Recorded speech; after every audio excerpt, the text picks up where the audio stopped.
Estamos no mês de julho e o tema deste mês é um tema muito especial, porque estamos celebrando 30 anos do ministério do nosso apóstolo e também 30 anos do ministério que nós fazemos parte, e existe uma palavra rema da parte de Deus, que foi colocada no coração dos nossos apóstolos, e essa palavra vem ecoando sobre as nossas vidas, e ela fala a respeito de uma promessa de Deus, que é a promessa de restituição. Restituição. Restituir é trazer de volta aquilo que foi perdido ou aquilo que foi roubado pelo inimigo. Esta é a palavra rema, que Deus colocou no coração dos nossos apóstolos e também uma palavra rema para nós, como igreja do Senhor. Agora, você sabe o que é uma palavra rema? Palavra rema é uma palavra revelada. Em uma linguagem mais atual, palavra rema é uma palavra que vem direto da boca do Senhor para nos abençoar. Então entenda uma coisa, tudo o que o Senhor quer é te abençoar. Tudo o que o Senhor quer é te abençoar. Quantos são pais aqui? Levanta a mão, deixa eu ver. Pais, mães, né? Bastante gente, hein?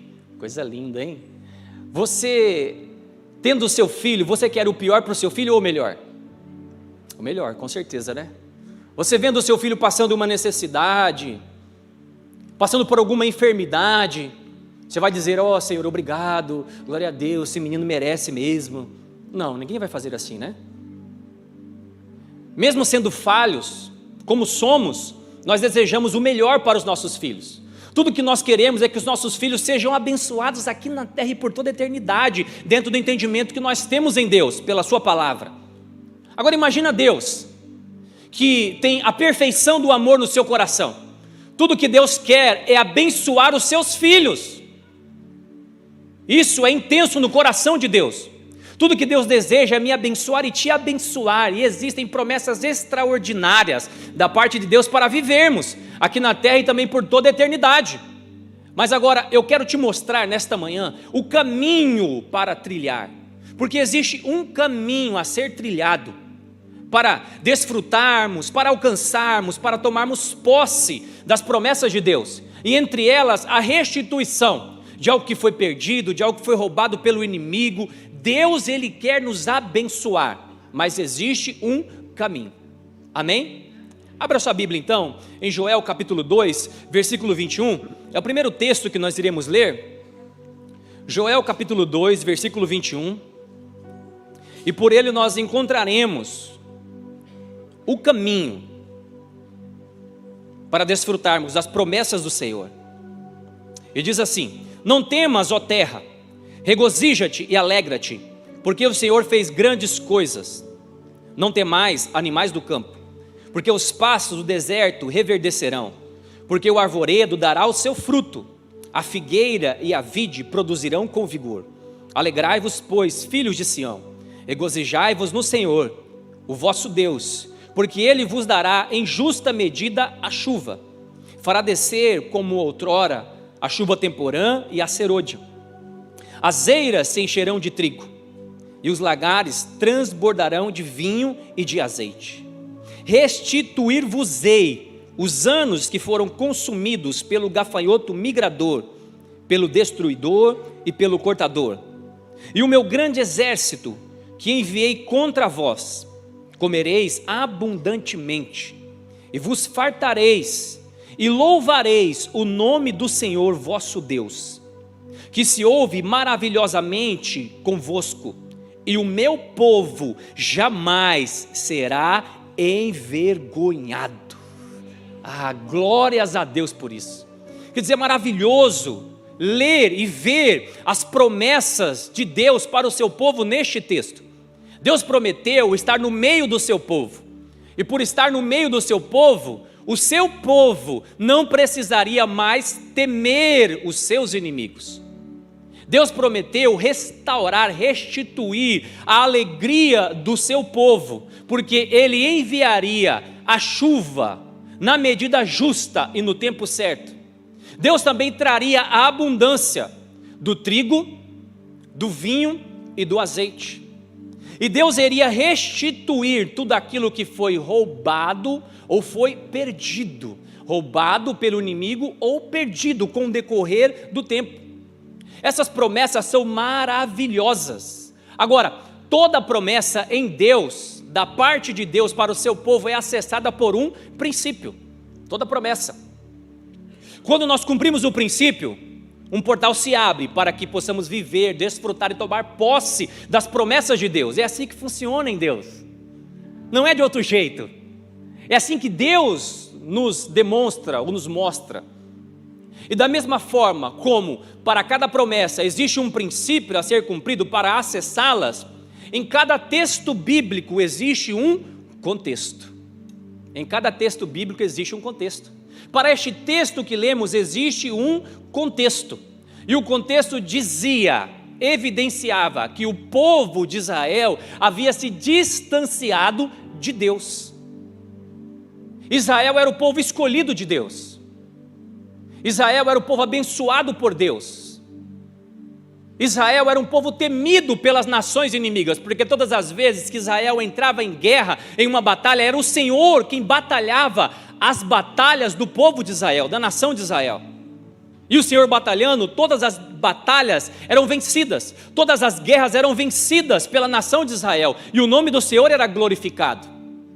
Mas Israel decidiu, em algum momento da sua jornada, ser autossuficiente de Deus, se é que isso é possível.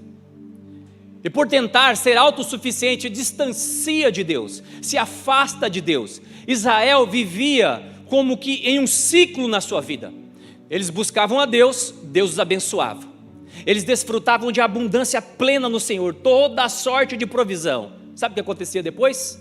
Tendo toda a provisão, entrava o tempo da apostasia, eles se afastavam em Deus. Eles pensavam assim: não precisamos mais de Deus, nós estamos muito bem agora. Já estamos prosperando, temos paz, temos saúde, somos respeitados. Então eles se afastavam de Deus. Quando se afastavam de Deus, Deus enviava um confronto, um inimigo para confrontá-los. E tudo o que Deus queria é fazer com que eles se arrependessem. E arrependidos, voltassem novamente para Deus. E voltando para Deus, eles seriam restituídos de tudo aquilo que eles haviam perdido, ou que o inimigo havia roubado. Ele vivia neste ciclo. E neste momento, eles estavam assim, distantes de Deus. E por isso Deus envia o profeta Joel para confrontar a nação de Israel, para que eles fossem processados em arrependimento. Queridos, aqui está uma chave poderosa para nós. Uma chave poderosa. A base da restituição é o arrependimento. É o arrependimento. A base para desfrutarmos das promessas de Deus, dos planos de Deus para as nossas vidas, passa pelo processo do arrependimento. Não tem outro caminho, não tem outra ponte de acesso, não tem outra chave, passa pelo arrependimento.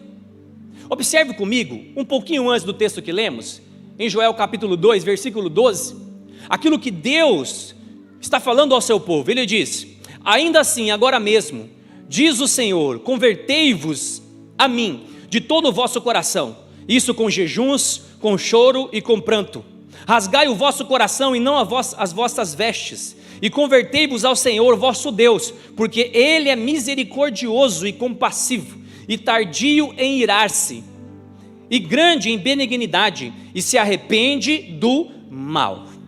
Deus tinha grandes promessas para o seu povo, para a nação de Israel, porém a nação de Israel torna-se autossuficiente, se distancia de Deus.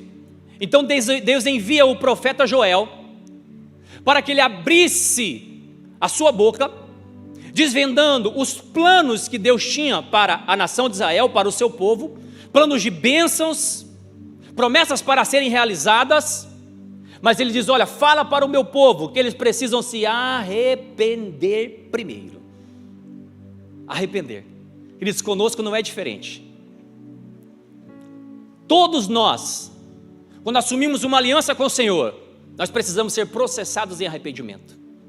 O apóstolo Pedro, nos ensinando em Atos capítulo 3, versículo 19, ele diz: arrependei-vos, pois, e convertei-vos, para que sejam apagados os vossos pecados, e venham assim os tempos de refrigério pela presença do Senhor. Queridos, o Senhor tem tempos de refrigério para mim e para você. Você não precisa viver atormentado, perturbado, não. Deus tem tempos de refrigério para ser derramado sobre a sua mente, sobre o seu coração, sobre a sua vida. Deus tem. Você desfrutando de paz, mesmo se as coisas não estão indo tão bem assim, desfrutando de refrigério no Senhor. Mas Ele diz: arrependei-vos, pois. Arrependei-vos, pois. E você sabe quais são as 3 características que compõem um verdadeiro arrependimento? Sabe ou não? A primeira característica é o reconhecimento do erro. É você entender: olha, isso que eu estou fazendo, não está agradando a Deus. É você compreender: olha, isso que Deus está me pedindo e eu não estou fazendo, não está agradando a Deus. É o reconhecimento. Você reconhece aquilo que você tem feito, aquilo que você tem deixado de fazer, que não agrada ao Senhor. É o reconhecimento. É a primeira característica. Mas agora, existe a segunda característica, que é o próximo passo, que é a confissão. É você pedir perdão a Deus. É dizer: Senhor, me perdoe, porque o Senhor tem falado para eu fazer algo e eu não tenho feito. Senhor, me perdoe, porque eu tenho visto que algumas coisas que eu tenho feito não têm agradado ao Senhor. Esse é o primeiro passo. É o segundo passo, é a segunda característica. E a terceira característica do verdadeiro arrependimento é a conversão, a renúncia do pecado. Renúncia do pecado. É você entender que você estava trilhando um caminho, andando para um lado, mas você reconheceu que aquilo não agradava ao Senhor, você confessou aquilo a Deus pedindo perdão, e a partir deste momento você muda o seu comportamento, muda a sua atitude, muda a sua direção. Este é o verdadeiro arrependimento. E todos nós precisamos ser processados no arrependimento. Calvino disse: o arrependimento não é o começo da vida cristã, é a vida cristã. C.S. Lewis disse: um cristão não é aquele que nunca erra, mas é alguém que está disposto a se arrepender. Jesus Cristo disse: arrependei-vos, pois, porque está próximo de vós o reino dos céus. Arrependei-vos, pois. Será que nesta manhã existe algo que você precisa se arrepender? Será que nesta manhã existe algo que você precisa se consertar? Algo que tem te distanciado de Deus? A nação de Israel se distanciou de Deus porque eles estavam desfrutando de abundância. Eles tinham tudo. Então, se tem tudo, se tem provisão, se tem dinheiro, se tem paz, então para quê? Deus. Eles pensavam assim. Será que muitas vezes, ou algumas vezes, nós não pensamos assim também? Às vezes não falamos, mas nosso comportamento, colocamos valores nos nossos corações à frente de Deus? Será que às vezes agimos assim? Se estamos agindo assim, a chamada de Deus para mim e para você é uma chamada para o arrependimento. Nada neste mundo, preste atenção no que eu vou falar, nada neste mundo, nem as promessas de Deus podem nos afastar de Deus, podem ocupar o lugar de Deus nos nossos corações. Nada neste mundo, meu irmão, pode ocupar o lugar de Deus nos nossos corações. Se está ocupando, é melhor nos arrependermos agora. Agora é tempo, o tempo é hoje. Se arrependa antes que passe o tempo. Se arrependa. É a chamada do Senhor para mim e para você. Reconhecer, confessar e renunciar o pecado. Renunciar é dizer: não, isso não serve mais para mim. O que eu preciso é do Senhor, porque no Senhor eu sou pleno, porque no Senhor eu sou abençoado, porque no Senhor eu tenho a verdadeira alegria, porque no Senhor eu desfruto de refrigério, porque no Senhor eu encontro a verdadeira paz, a verdadeira realização, o gozo pleno somente na presença do Senhor. E para desfrutarmos daquilo que Deus tem para nós, nós precisamos compreender que a base da restituição, a base das promessas de Deus, a ponte que dá acesso às promessas de Deus é o arrependimento. Aí você fala: mas pastor, eu já me arrependi de tudo que eu havia feito, me consertei com Deus. Glórias a Deus pela sua vida, mas existe uma chamada contínua da parte de Deus. Após o arrependimento, é uma chamada para vivermos em santificação. Santificação. Eu lembro quando eu cheguei aqui na igreja, a gente tinha um hábito de falar assim: e aí, santinho? Você lembra disso ou não? Quem é dessa época aqui? Falava: tem um povo mais novo aqui, né? Tem pouca gente hoje na manhã aqui, né? Que é dessa época, né? Santinho, ei, santinho, e aí, santinho? Tudo bem? Ficava falando assim, né? Eu lembro que eu tomei um susto na hora que eu entrei, porque eu entrei, meu irmão, vou te falar, como eu entrei aqui, olha só. Você já viu o carro que passa no rally assim? Faz rally? Você já viu? Depois do rally, como que ele fica? Todo cheio de lama, grudado, sujo assim. Eu entrei mais ou menos assim aqui, ó. E quando eu cheguei, a pessoa falou: seja bem-vindo, santinho. Eu quase tomei um susto, quase morri. Eu olhei para trás e falei: você está falando comigo mesmo? Sou eu? Rapaz, você não sabe a minha vida não, hein, rapaz? Mas era uma forma carinhosa, era uma forma profética, que a gente era recebido, a forma como a gente se comunicava, porque é a verdade de Deus para nós, é a chamada de Deus para nós caminharmos em santidade. Quando a nação de Israel se desviou, se afastou de Deus, entrou em apostasia, Deus enviou o profeta Joel e disse: fala para o povo que eles precisam se arrepender. Mas ele disse mais, ele diz: olha, fala para o povo também, que se eles quiserem desfrutar da minha presença, eles precisam se santificar. Observe comigo, Joel capítulo 2, versículo 15 e 16, diz: tocai a trombeta em Sião, promulgai um santo jejum, proclamai uma assembleia solene, congregai o povo, santificai a congregação. Ele diz: eu e você precisamos caminhar em santidade. Nós fazemos parte da congregação do Senhor. A santidade, a santificação, ela não é somente para os ministros de Deus, para os anjos, para os querubins, para os serafins. Não é isso não. A santidade não é somente uma característica do Espírito Santo de Deus. O Espírito Santo de Deus, ele é santo, por isso que ele se chama Espírito Santo. Não, a santificação e a santidade é uma característica que eu e você temos que carregar na nossa vida cristã. Sabe por quê?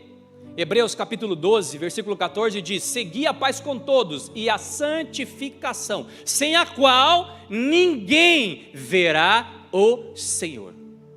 E você não é ninguém, você é alguém, né? É alguém muito especial para Deus.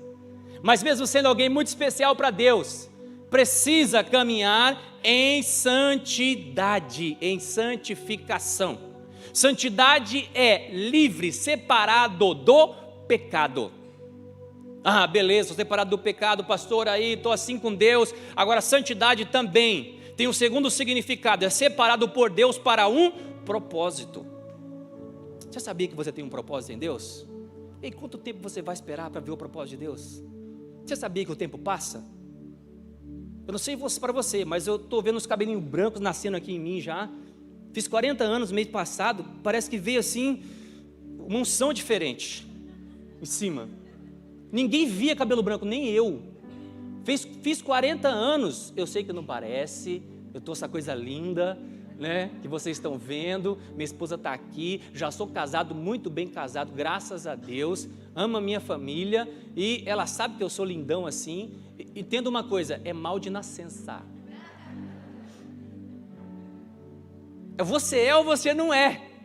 Não, a palavra de Deus diz que a própria palavra do Senhor, né, ela formazeia o nosso rosto, não é verdade? Olha, o relacionamento com o Senhor, o Espírito Santo de Deus, vai te fazer mais lindo a cada dia, assim como você é lindão mesmo. Mas você sabia que o tempo passa? Mesmo sendo assim, essa preciosidade linda que você é, passa. Até quando você vai esperar para ver os propósitos do Senhor? Até quando você vai esperar para compreender que você foi separado? Não somente para dizer não ao pecado, mas para viver a sua vida entregue, rendida ao altar, aos pés do Senhor, para cumprir o seu propósito aqui na terra. Meu irmão, entenda uma coisa, o seu propósito não é só ganhar dinheiro, não. Não é só acumular bens, não. Eu tenho 20 casas, estão sendo cumprido o propósito do Senhor aqui na terra. Não, meu irmão, não é só isso não. Casa não salva ninguém. Salva? Salva do frio, pastor, salva do calor. Eu sei disso, mas não é isso que eu estou falando. Estamos falando da vida eterna. A Bíblia diz que adianta ganhar o mundo e perder a sua alma. O que adianta ganhar o mundo e perder a sua alma?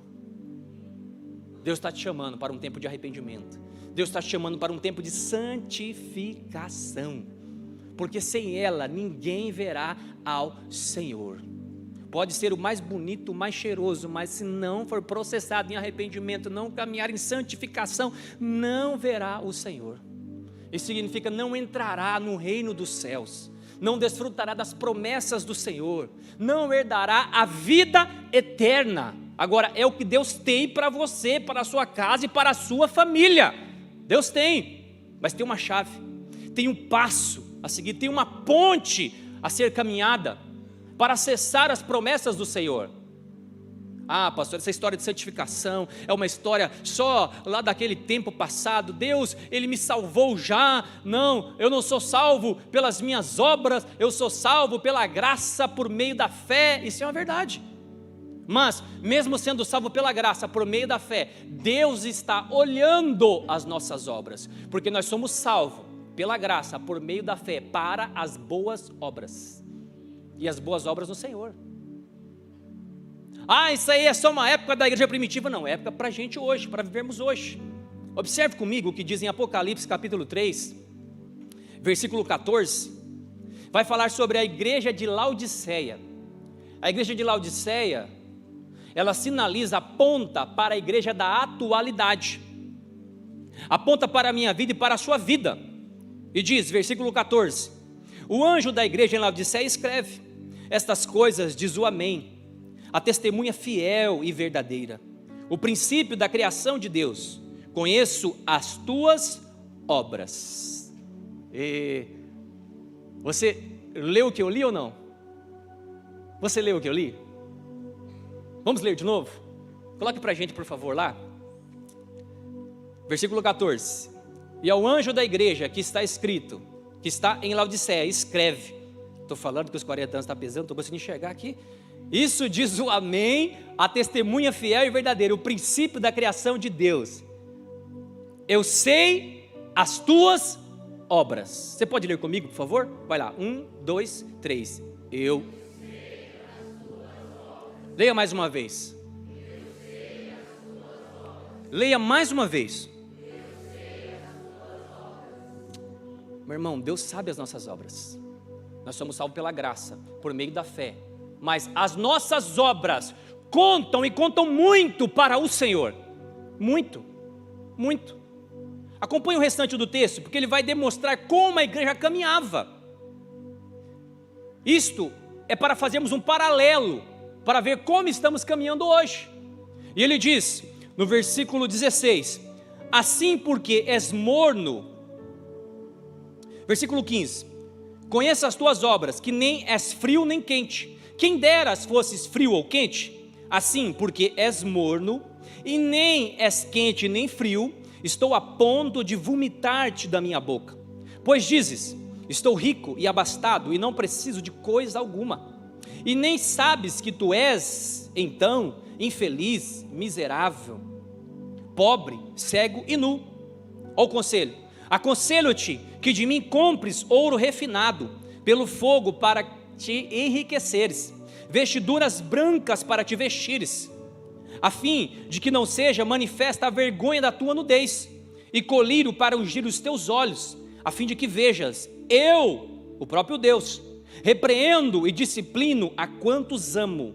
Sê, pois, zeloso e arrepende-te. Eis que estou à porta e bato. Se alguém ouvir a minha voz e abrir a porta, entrarei em sua casa e cearei com ele e ele comigo. Ao que vencer, dar-lhe-ei sentar-se comigo no meu trono, assim como também eu venci e me sentei com meu Pai no seu trono. Deus conhece as nossas obras. Deus conhece o nosso coração e conhece as nossas obras. E a recomendação do Senhor é: arrependa-te. Ele usa uma metáfora ali, ou várias metáforas, nos chamando para colocarmos colírios nos nossos olhos, para abrir o nosso entendimento, para ver o que Deus está fazendo, para ver as coisas que Deus tem preparado para nós. Fala de uma veste branca. Isso diz respeito à santidade, livre da prática do pecado, livre das coisas deste mundo. Meu irmão, entenda uma coisa: todos nós pecamos, não é verdade? É ou não? Ou você assim, é tão espiritual que você não peca nenhuma vez? Nenhuma vez. Ah, pastor, pode contar comigo, eu sou assim com Deus, não peco, olha, nem pensamento. A Bíblia diz, em 1 João, capítulo 1, versículo 10, que aquele que diz que não peca, está falando que Deus é mentiroso. Olha só, e Deus não é mentiroso, nós sabemos, né?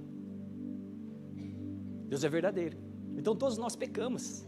Mas no versículo 9 diz, existe um advogado, existe alguém que nos socorre. Se pedimos perdão a Ele, Ele é fiel e justo, perdoa os nossos pecados e purifica-nos de toda iniquidade. Toda iniquidade. A igreja de Laodiceia estava vivendo como a nação de Israel, vivendo em abundância, desfrutando do melhor dessa terra. Ah, como Deus tem nos abençoado, né? Não é verdade ou não? Você tem sido abençoado por Deus aqui? Tem sido? Quantos têm sido abençoados? Cutuca o seu irmão e fala, você tem sido abençoado ou não? Os casados olham para a esposa e falam assim, ah, olha como Deus tem me abençoado. A esposa olha para o esposo e fala, olha como Deus tem me abençoado, é melhor do que qualquer ouro desta terra, não é verdade?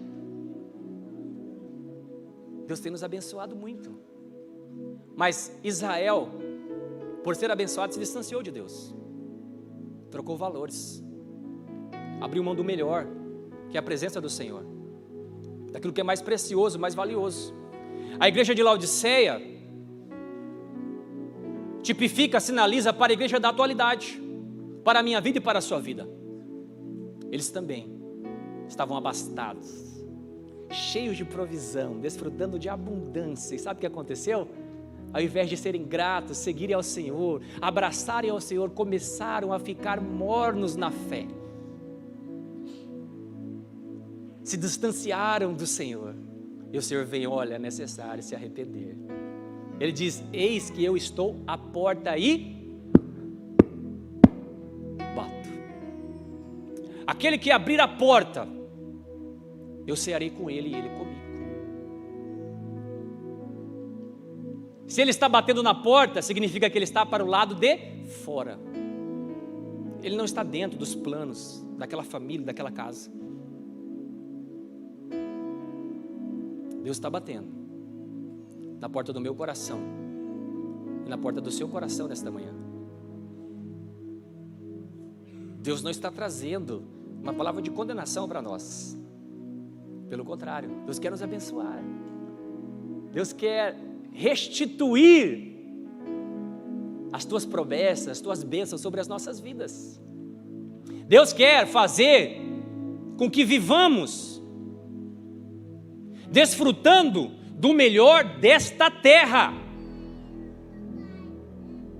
Mas a base para a restituição, a base para vermos as promessas do Senhor é o arrependimento daquilo que desagrada a Deus, daquilo que nos afasta de Deus.